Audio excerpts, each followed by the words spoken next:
Welcome to part 9 of the 2023 NFL Draft in Review. Today we are going to be looking at the Jacksonville Jaguars draft class.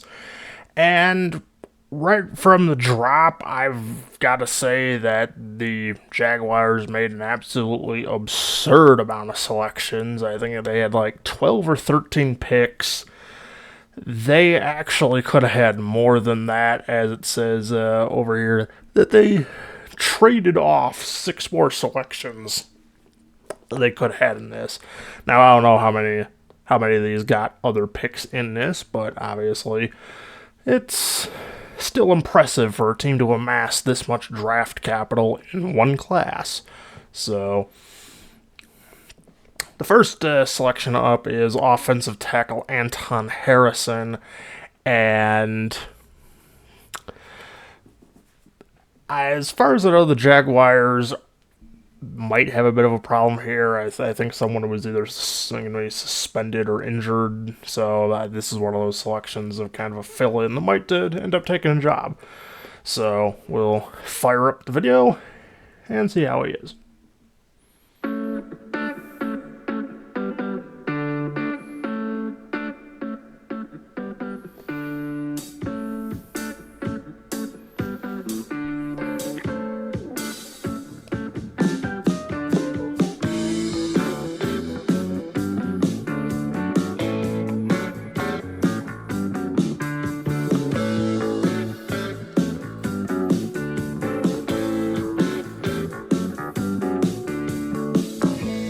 He seems to do a good job at ended up on top of the guy who's walking.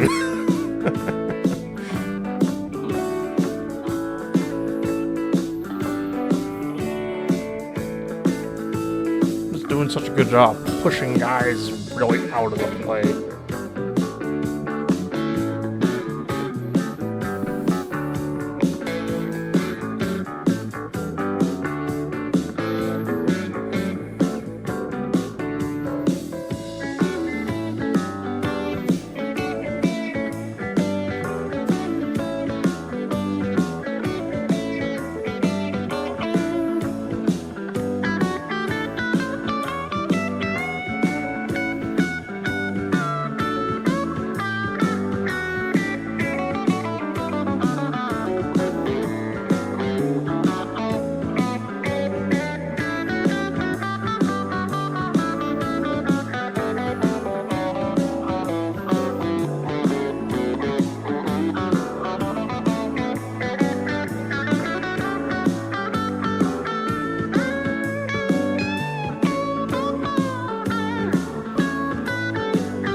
I can definitely see some potential out of this one. I do believe that he could use a bit of coaching to get a little bit better in controlling the engagement, because if you get blown backwards the way he does sometimes in the NFL, then your guy's going to slip by you and pummel the quarterback every single time. But if he can just work a little bit on stopping his guy and keeping him there instead of just kind of using the momentum of the defender to push him around the quarterback, then I think this could be a pretty good selection. But this, I will say, is definitely going to be one of those coaching things, so we'll see if the Jaguars coaching staff can get on the ball with this one. So the next selection could potentially offer the Jaguars kind of an intriguing option, as they went with a tight end in the second round, and they were able to keep Evan Ingram around. Maybe, though, of course, this is a potential, in case you're not able to keep him long-term sort of selection. So, let's see, Brenton Strange. Forgot to bring up the stats before I started recording, so bear with me. Ooh, okay, that's not really what I want to see off the bat. Never went over 400 yards in college, but then again, it is only college, I can't really say I've ever seen really impressive receiving stats from a tight end at this level, so I'll reserve judgment yet. But that definitely does say the statistics of a blocking tight end. And I don't really like the idea of a blocking tight end in the second round, but here we go.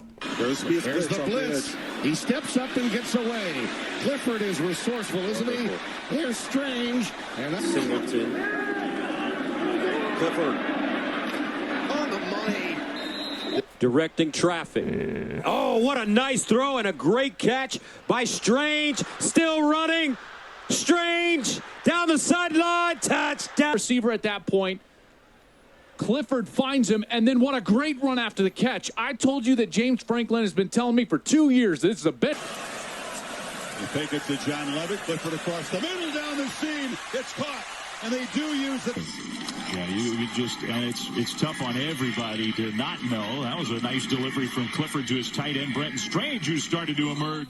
He's thrown one pass tonight. Dotson goes in motion, and Levis will go for the second time. Swings it out for Strange, slips away. It's 5 times for the big uglies, but you can see right here, Strange does a nice job. He seems like a guy who's hard to bring down, but I just can't shake the feeling that this is a blocking tight end. I've seen a lot of guys do this. There is a certain niche for them in the NFL, but I can't see this as a second round pick. This is one of those selections of clear backup, be lucky to hold a starting job if the starter ends up going out the door or being injured. Because like I said, it just feels like a blocking tight end, and I don't really care for those. You know, they've got their purpose, I won't diminish from that, but as the NFL kind of works, it's a very pass-happy league. Tight ends have evolved into pass catchers, and you really need one, and the Jaguars, I think, have that. They've got Evan Ingram. Maybe they can't pay him long-term, but like I said, it's just... Well, maybe they don't have Evan Ingram unless he's somewhere else on this. Oh. Franchise tagged him, still an unrestricted free agent, I think, but I'm pretty sure that means he's going to end up playing in the Jaguars uniform again. But still. Like I said, maybe they can't pay him long term, but I don't think Brenton Strange is it if you're looking to replace him in the short term. So, the next player up the board is running back Tank Bigsby. And I think I did see a little bit of this guy on draft night, and if I recall correctly, I kind of liked the selection. Just maybe not for the Jaguars, because obviously they've kind of already got, what's his name here, Travis Etienne. So I'm not really sure what they're going to go for here, but like I said, we'll come over here. I'm trying to kind of hurry through this just a little bit because this is a lot of picks. You know, I don't really want to spend 10 minutes on every guy because that would be like a 2-hour video. So. Yeah, that's true. Right from the start of the game, and they've kind of stopped. It's in his hands now. Bigsby makes a move. Tank Bigsby, open field. Tank Bigsby still going. That pass wasn't even I don't think that was quite the best ball carrier vision. I think he could have broke that outside and gone further. Against Penn State, Bigsby trying to bounce it outside. North south. Does it? That's the Tank Bigsby that all of Auburn Nation wants to see. He's cutting. He's getting down the field. They toss it into the boundary, short side of the field. Bigsby. 3 minutes to go in the opening quarter. Bigsby between the tackles. Tough running, keeps those legs moving into the end zone. You see this. That ball is handed off. Great vision. Puts his shoulder down. Drives himself. For this Auburn offense, not a lot of production. Tank Bigsby into the secondary, though. That is a very... Seems to have a little bit more power than speed. And finds a crease. Inside the 30. Oh, never mind. There's a little bit of speed. Inside the 10. For Auburn's offense. What a beautiful job of Council on the block. Bigsby sees a cut. The Tigers are right back in it on the road.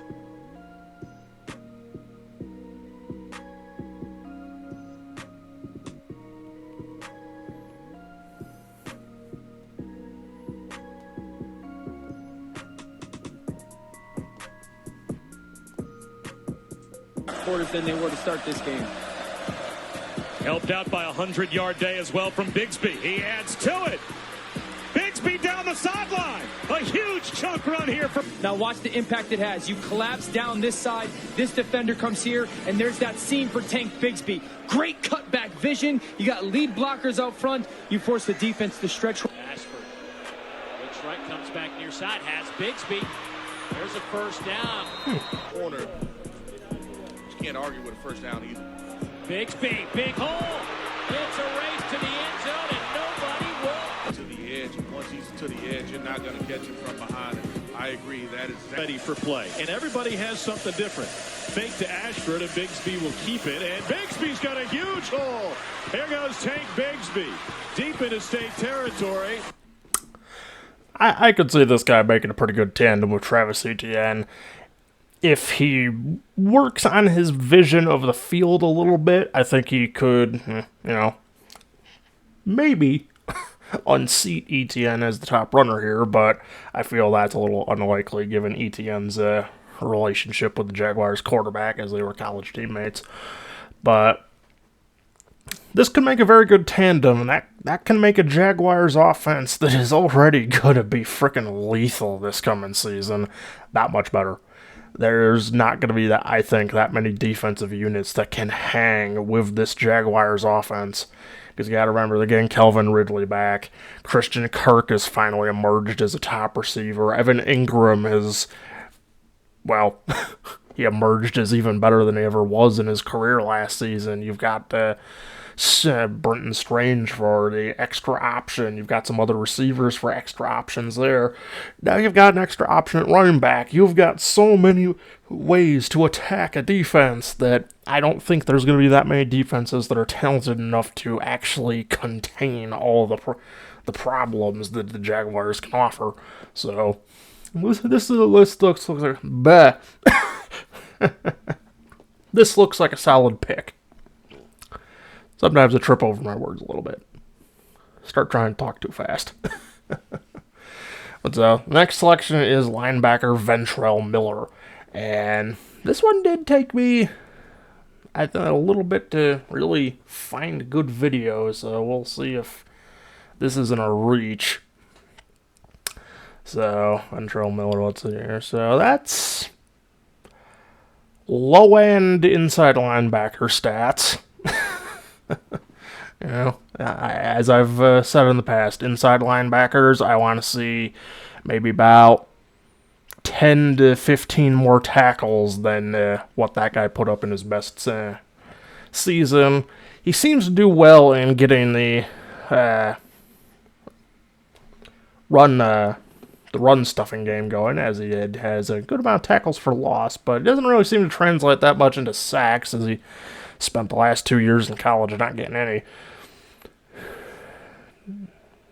One interception in his very first year, 2 fumble recoveries, so this isn't really someone I think that you gotta worry about causing a turnover. This is basically just a pure tackling linebacker, and that can work, but off the bat, I'm not really expecting to see a grand amount here. That's Hyatt in motion. Bailey, to Hyatt. Great job there. 4 consecutive winning seasons. And they're going to end up Beatty motions out. Bryant, draw.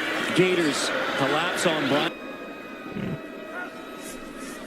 On 3rd and 6. They're coming after Bailey, and they get him sacked. Against the Vols. 2nd down and 9. Setting up a little screen, but met with resistant reception on the first 2 possessions of the game for the Gators.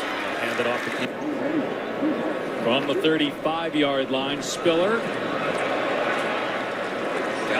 Went 80 yards the last time. They'll keep it on the ground as Amir White. But since that opening...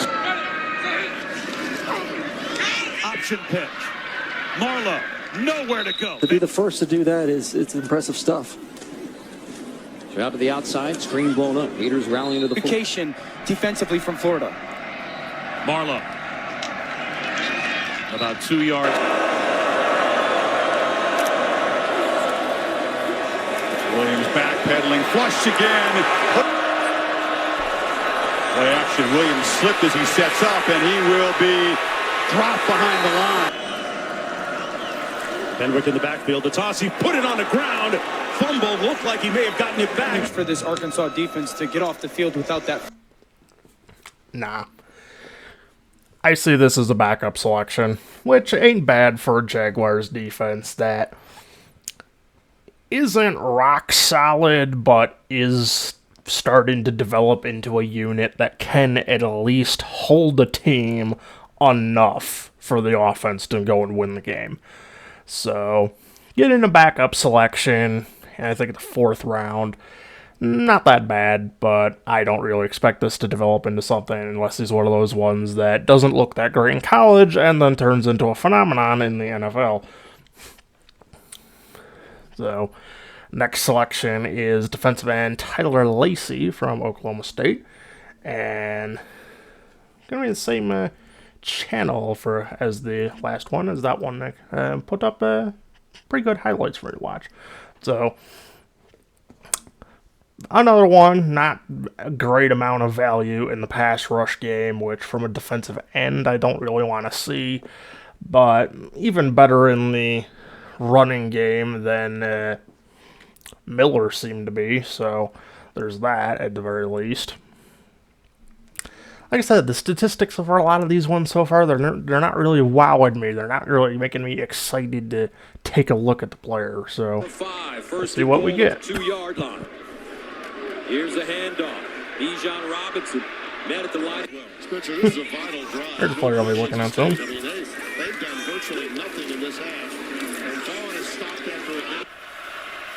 Kennedy Brooks slips as he makes the cut. Jeremiah Holland. One of the best teams in America. On 3rd down, Daggy in trouble. Down he goes. I think they're better than most people give them credit for. They're a good team. So Robert Thompson stopped it. Stevenson had a big catch early in that. He has listened to the rest of the leadership, including his running mate and fellow freshman Deuce Vaughn. Plenty all kinds of time scanning. Pressure now. He steps up. And we'll pick up the cut. And Robinson, jitterbuggy, cuts it inside. Get those safeties up. Stevenson strung out and pushed it. Stillwater. On 2nd and 8, he's got it again. Hits the hole hard and gets stopped by. Now it's Levy Brown. Picking up about 2.5. At 47. All trying to wait for something to open up and nothing. this is a bit of an odd player for me from what I've seen here. It's he doesn't really feel like a defensive end, but can kind of keep up with some of these guys if they get by him. It's really weird to see. Like, I could see this guy being really backup anywhere on this defensive line, but I do ultimately see a backup here. This is just another one of those selections of you're kind of padding things out and seeing if that'll work out if something goes wrong. But other than that, just a very strange player for me to watch. I don't see defensive ends that play like this guy very much. It's kind of weird for me is that every so often I still see things that I'm not used to seeing. So next up we've got another linebacker, this one Yazir Abdullah from Louisville. And let's see. The stats are useful to me because it does tell me kind of what to expect. This tells me, high-end outside linebacker. A good amount of sacks his last 2 years, even more in the running game stopping than the previous two players, but still not quite getting to that 70-plus tackle bracket that you would expect an inside linebacker to be in. Though apparently he's got a bit better hands, so like I said, I'm not entirely sure where he is yet, because I'm seeing a lot of contradicting stuff here. For the most part, they've been doing that so far tonight. 2nd down 8. Nothing doing there. Keeping the pressure on Schrader. 3rd and 4. Schrader Trying to get around the spy, but great for the first quarter. Dump off, Grossell to Burt. And he is for 100 yards in 7 consecutive games. Easily a Syracuse record. Tucker runs into a crowd and picks up. on second down. Not much there. Apologies to everyone out there. On third down, Finley under pressure, down he goes. Options against this linebacker group. And that's going to be a loss of 2. Up to the bottom. In motion comes Williams.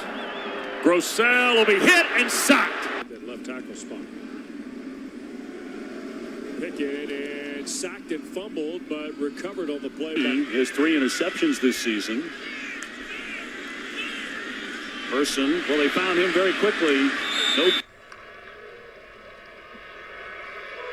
Morgan lit up. Balls on the ground. Record set in 1979. Schrader. At any moment, Brian. Back from injury and now back to pass for the end zone. And intercepted. Picked off by the Cardinals and by less than what he is. Usually there's a little grit. This one's a bit harder for me to evaluate because I am struggling to find where this guy is on the field. They move him around so much. He's in coverage. He's off the edge. It's just like, where in the hell is this guy? So that though says versatility to me, and that can definitely be coached into something. So this could potentially be one of those players that comes up as a steal down the road, depending, of course, on the roster. I'm not really sure exactly where they're going to put him, what they've got at that position. So we'll see. If he's coached up, this could be one of those late round monsters that sometimes pops up. So next up is safety Antonio Johnson. Probably the first time in a few years I've said the word Antonio without Brown following it.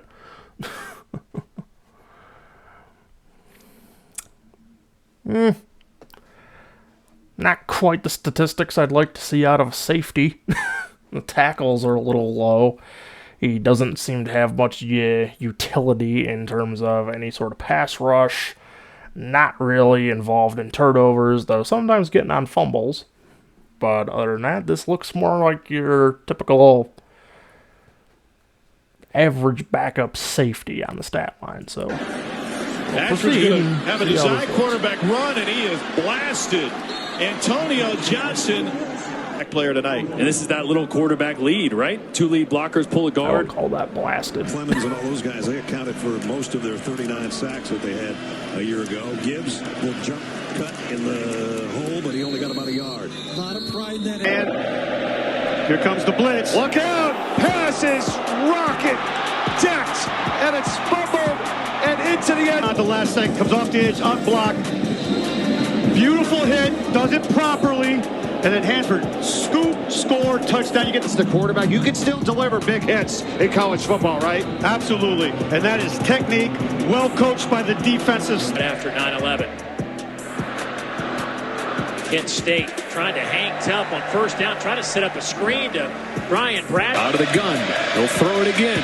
Broussard gets undercut. This time it's Antonio Johnson. He sees it the entire way. He can read the concept. He's in zone coverage. And not like this, but he can't hit high. Right. Corral checks it down. And the catch is made by Pearson. They are waiting for him big. And the first pass is complete. That's Mallory, their fine tight end. They want to get him. I stayed with what I said. This looks like there are certain elements that could be useful. I could see this maybe being a special teams every so often on the field sort of guy, but not real sure I see a starter. This should be another sort of depth type of selection, so that'll just keep us moving along reasonably swiftly to wide receiver Parker Washington. So this guy's going to have it a little bit tough because the Jaguars, I don't really think needed to pick a wide receiver really in any semblance of the word. So, yeah,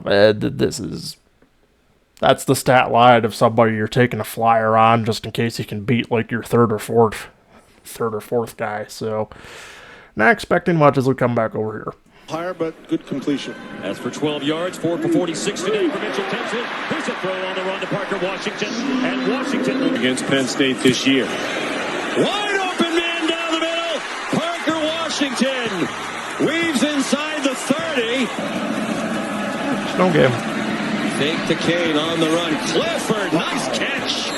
A system that is not quite unique, but pretty unusual. Clifford over the top, and a one-handed catch. And that's why you take the flyer out, in case you can do that in the NFL. Clifford over the middle, and stabbed by Washington. First down and more, inside the 20, inside the 10. Washington. Only a three-man rush. Clifford finds the soft spot with a flag thrown in the secondary. Four-man rush. Clifford again has time, throws down the middle, and the catch is made. And Washington is still alive. Getting some blocks. Mike Yursich, the play caller, 3rd and 17. Scrambling for his life again. Clifford got it off. There's Parker Washington, and they convert. Back after that pass to Theo Johnson in the first quarter. And now a frozen rope throw. Parker Washington caught it in stride, running down a gap in the middle of the field for a touchdown. McFadden played quite a bit in high school, practiced quite a bit. They convert on 4th and 7. Kane with 50 yards to the ground today. Clifford a quick strike, and what a catch made by Parker Washington. Trying to adjust to it, they go with a quick throw.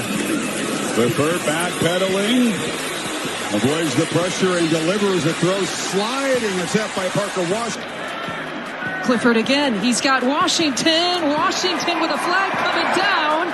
It's Alright, I can see why the Jaguars will take the flyer on him. If he can play like this in the NFL, then he has a chance. But that is a big if, especially in later rounds on these receivers.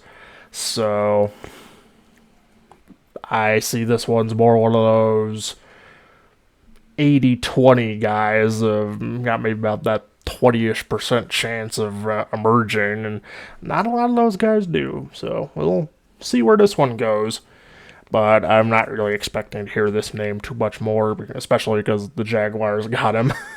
The Jaguars are, I would say, one of the most loaded teams at receiver right now. So the next one is cornerback Christian Broswell. I wasn't really able to find a good video to watch on this guy, so it's just going to be the statistics for this one. Kind of just hope this isn't one of those late round ones that you don't see anything of and then they come out of nowhere. I really hate being on the end of those because it's almost impossible for me to call when it happens. So overall, not bad. The pass deflections are obviously a little higher than I would like to see. I've said this numerous times. But he does get at least one interception every year in college. That is pretty good in my eyes. And the tackle numbers are never really high for the position. 36 in the season where he played the most games. It's kind of toeing the line of where I would start to consider, is he good at coverage, or and he's just good at finding the ball carrier after the fact, or are the guys he's covering catching the ball? So this is one of those I can't really say because I don't have anything to watch. So we'll just move along to the next player, which is safety Eric Hallett. And this one I actually, thankfully, do have a video to watch. I accidentally moved the tab out there. And whew, that is not what I want to see in tackles from a safety. 14 games, 68 tackles. 13 games, 54 tackles. He gets a couple more interceptions and everything than the other safety they drafted, sure, but ultimately, when I'm looking at safeties, I want to see that tackle number nice and high. So this could be one of those flash players you hope to coach up, but don't expect too much. Daniels again to throw. Swings it out to Mathis. Pitt's defense right there. That was Eric Hallett, one of the talented safeties, and a loss of 1 on the play. To be the guys who are going to have to make plays in the open field. You see here, JT Daniels gets the ball out to Tony Mathis. C.J. Donaldson saw him break off the big play earlier, back in the backfield. 2nd and 5. The fake to Donaldson. Quick out to 3. Caden Prather. And a great job. Ball's out again. Does Pittsburgh get it back?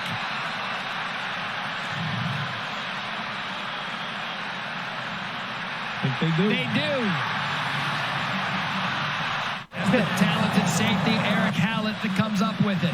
You see Marquez Williams, you see him take on the block and get the ball out. That's a fantastic play by the 5'9", 180-pound corner. And then when you're running to the football, that's what you do. You got to scoop and score. You got to run to the football because you just never know when your opportunity is going to come to make a big play.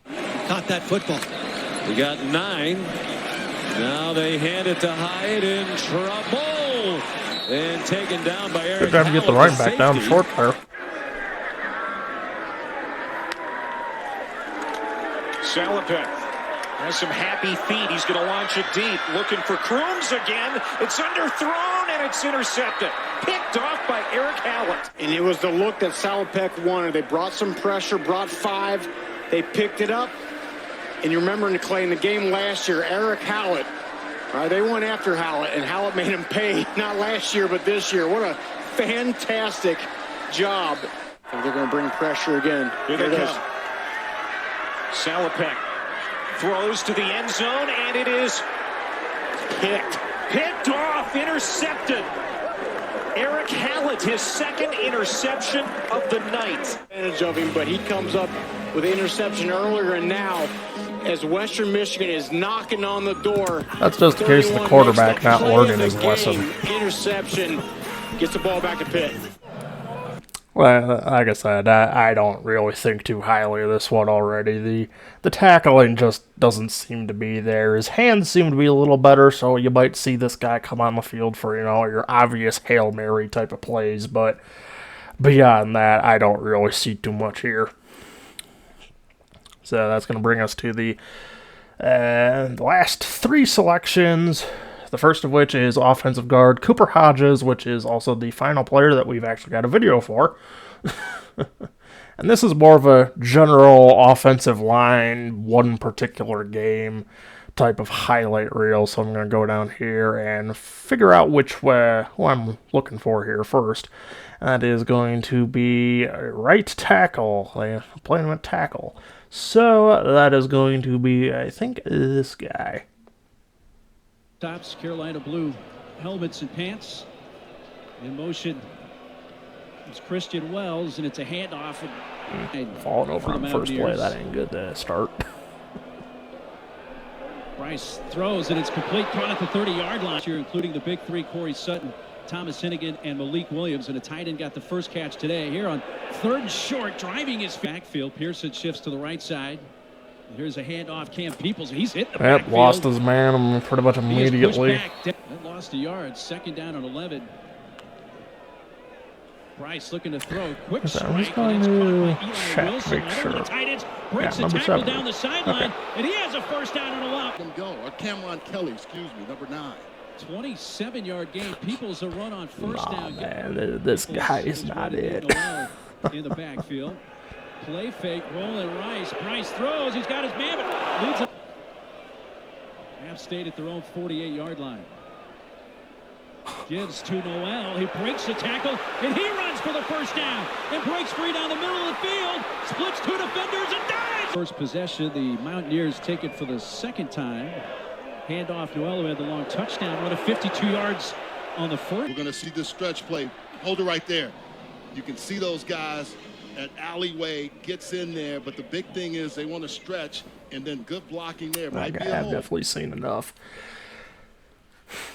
I see spots that he could, there is something to coach here, I think, but there's there's a lot of problems with coach out here. He's got to get better control of his man, make contact more aggressively, hold the contact, not overcommit and get blown around by simple juke moves. There's just so much that needs to be coached here. This is at least for the immediate future, a backup, if not third string player. So that brings us to the final two guys, defensive tackle Raymond Vahasik and fullback / defensive lineman Derek Parrish.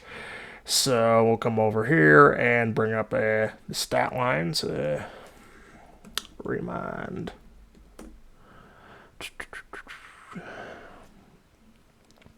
Okay, so from defensive tackle, it's not great. For this position, I would like to see the tackles for loss higher than that. So I can't really say too much for these guys because I haven't been able to really find anything. So it's really just take it as you will. Yeah, I just can't say too much about these players. So we'll move along to Derek Parrish.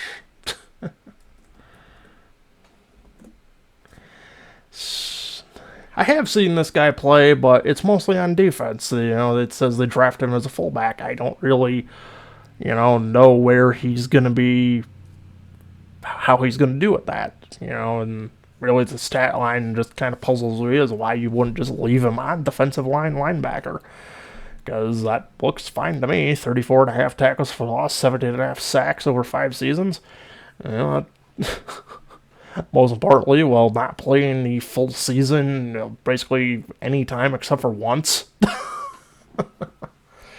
This is the stat line of a guy that you'd think would be drafted higher to play defense. Instead, he's the final selection for a team, and they flip him over to fullback. I don't know what's going on here.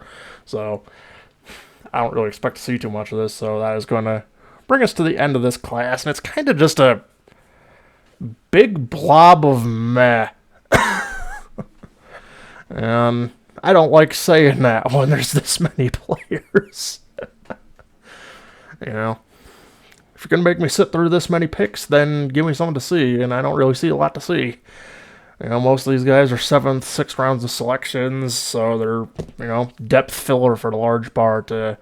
You've got Anton Harrison, maybe Tank Bigsby, and maybe one of the defensive guys from like the 4th or 5th round could maybe do something, but that's really all you've got here. Where this escapes being a bad class in my eyes is the fact that the Jaguars are a team that is seemingly on the way up. This is an acceptable class for the reasons of you're filling out the depth. You're filling out who's going to be the backup in case the star goes down. And I would say that in most of these selections, they have picked up a player that could do a serviceable job of, fulfilling the role of a backup. The guy that only has to play when he's called on. And sometimes you get guys that are good in that role when they have to be on the field for extended periods of time. So I would say that this is a better class than the last one I looked at. I'd give this about a C+, B-, somewhere in there, because that's just what this is. This is just filling up spots in case you get the injury bug. Obviously you hope you don't get the injury bug, because if you start relying on a lot of these guys at the same time, you are going to get fucked over. But for what it is, I think that this is all right. So that's going to do it for today. Leave a comment, subscribe to the channel, like the video, hit the notification bell, follow me on Twitter, all the good stuff. And I will see you probably tomorrow or Wednesday for, I think it was the Titans that finished second in this division last year. So I think it's the Titans that are up next. So, everybody have a good day.